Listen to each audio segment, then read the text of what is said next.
प्यारे दोस्तों, ये कहानी अरब से संबंधित जो पास में एक देश है इराक, उसकी कहानी है।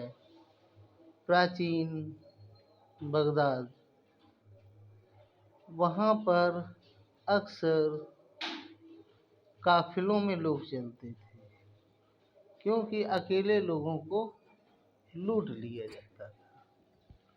इसी तरीके से एक बार एक काफिला जा रहा था।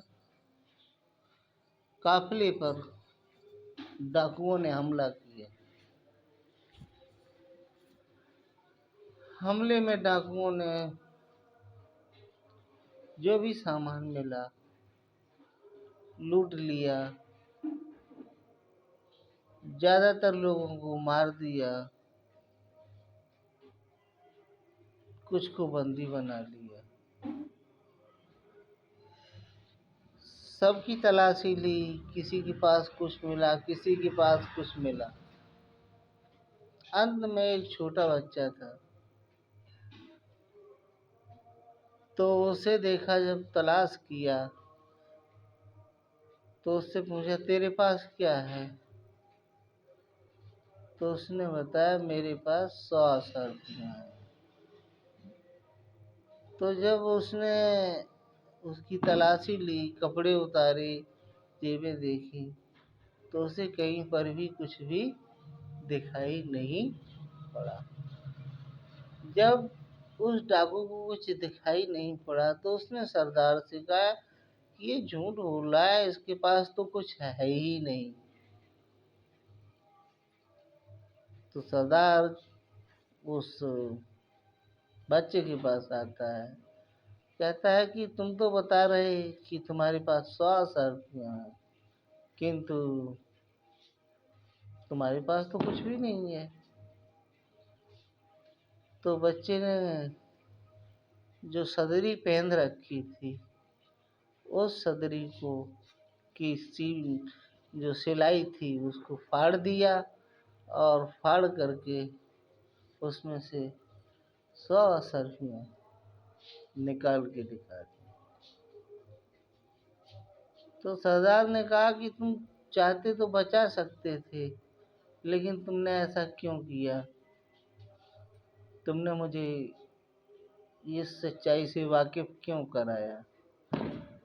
तो बच्चे ने कहा कि जब मैं चल रहा था तो माँ ने मेरी सदरी में 100 रुपयों को सिल दिया, और चलते चलते कहा था, बेटा कभी झूठ मत बोलना।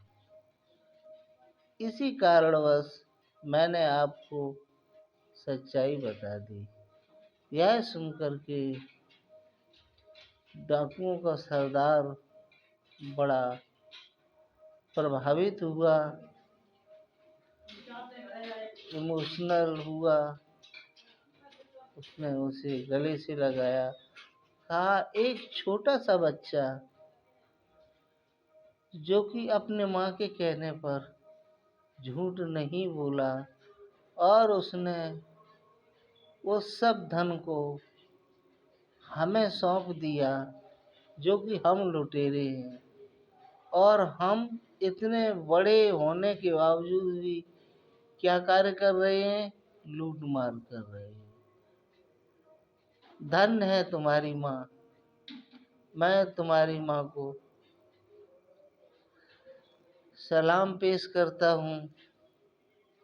और उसने कसम खाई उसी दिन से कि आज के बाद हमारे गिरोह में कोई भी डाका नहीं डालेगा, और लूटा हुआ माल भी सभी वापस कर दिया।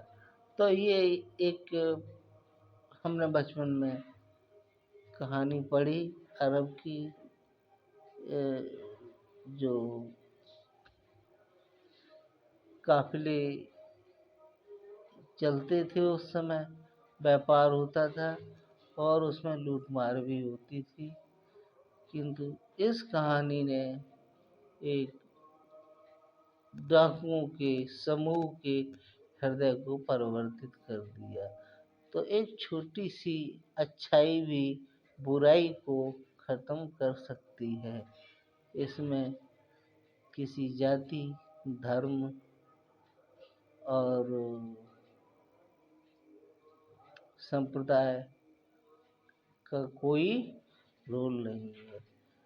क्यों कि बच्चे के लिए सबसे पहली गुरु, जिसे हम टीचर कहते हैं अंग्रेजी में, वो उसकी माँ होती है। धन्यवाद देखने के लिए। आगे फिर किसी इतिहास की कड़ी से हम आपको अवगत कराएंगे।